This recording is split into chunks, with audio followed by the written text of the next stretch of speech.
a tough act to follow, I have to say. Yes. My name's Elliot Trexler, and hi. Hi, Elliot. Yes, this is my very first time ever doing this. My my lovely wife and I bought in Ariel last year. And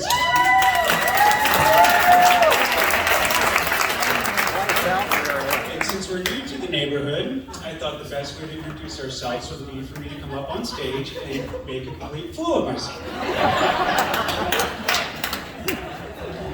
So yeah, I'm nervous up here on stage, not just because I'm on stage, but I also have my in-laws here tonight.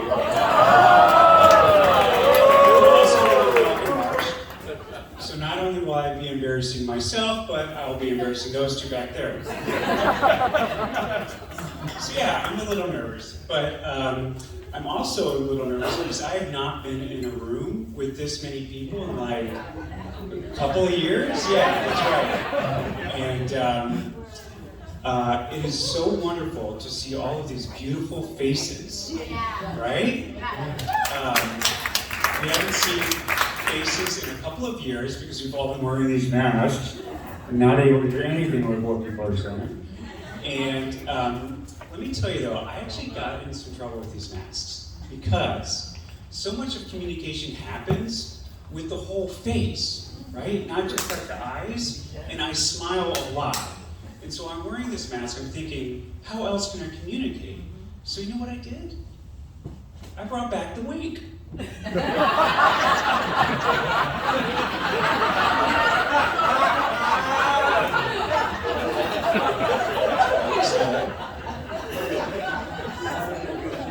Some of the married women really liked it.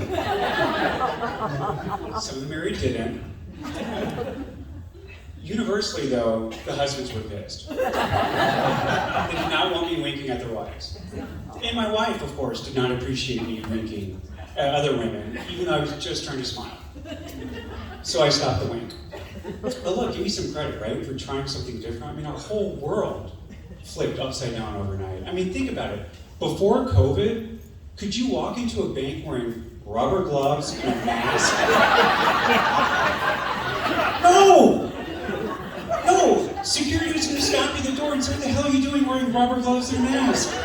You can't come in here.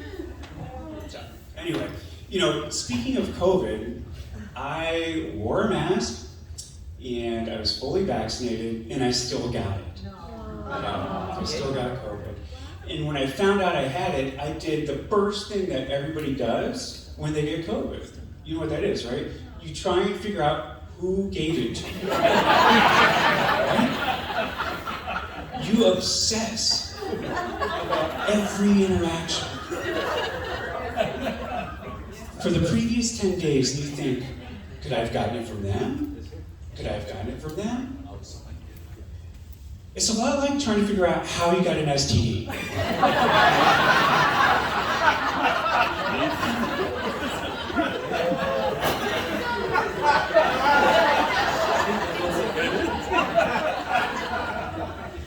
You think to yourself, yeah, Tuesday night I was with so-and-so.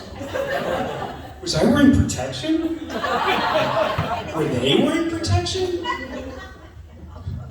And then you realize, oh my God, I was with that whole group of people on Friday night. Nobody was wearing protection. All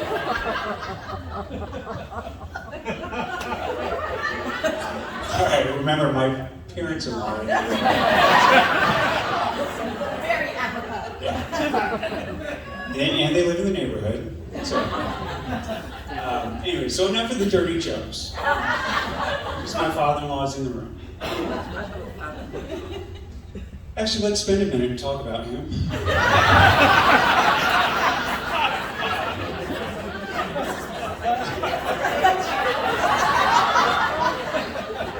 Because I have the microphone. My father-in-law is the kind of neighbor everybody would want to have, right? He's a great neighbor. And when he found out I was doing open mic night, he called and said, hey, pal, no age-related jokes. And I said, well, there goes all my material. And I get it. I mean, look, Abby and I are the youngest by a decade or 3.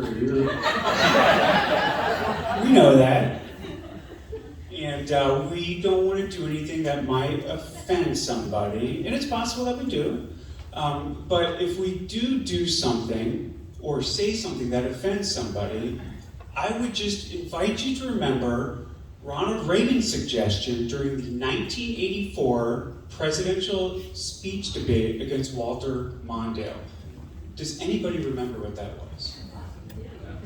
Of course you guys remember. 1984. That's like yesterday. Don't hold our youth and our lack of experience against us. We know we're young and dumb. Actually, Abby and I are old enough to know that we don't know. You know who is still too young to realize how dumb they are? Millennials. Millennials. I tell you what, I've been trying to hire a few millennials, and I'm getting a huge dose of my own youthful arrogance. They all want to work from home. They cry on the phone like, oh, but I'm most creative when I'm at home. It's when I work the hardest. And I'm thinking like, you mean when you're in your pajamas? On the couch, flipping through Facebook. So I asked, how do you know that's when you're the most creative? Do you even know where our damn office is? They've never even worked in an office. Anyway, enough of the age-related jokes. We'll move on to something else, a safer topic. A topic better suited for a crowd full of neighbors. Politics.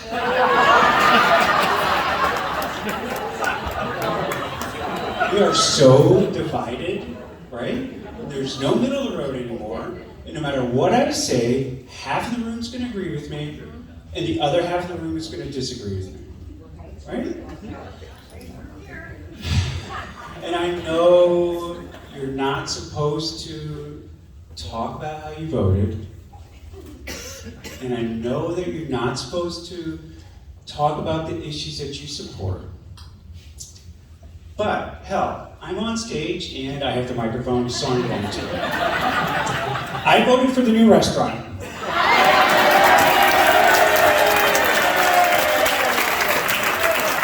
There, now we know how I voted. I support. We love Pelican Marsh. We are so grateful to be here. The thing we love most, though, we love pickleball.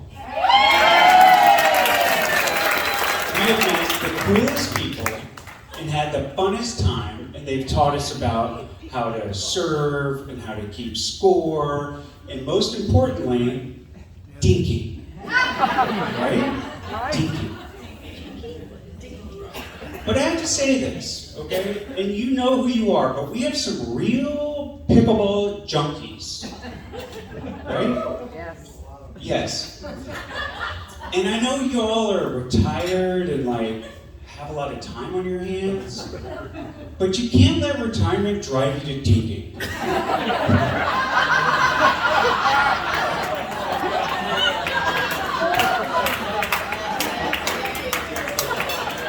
You have to dink responsibly.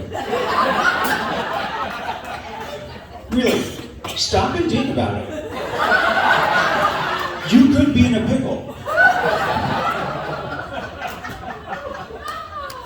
Taking one day off won't kill you. But I get it. Why take the risk? My name's Elliot Trexler. Thank you so much.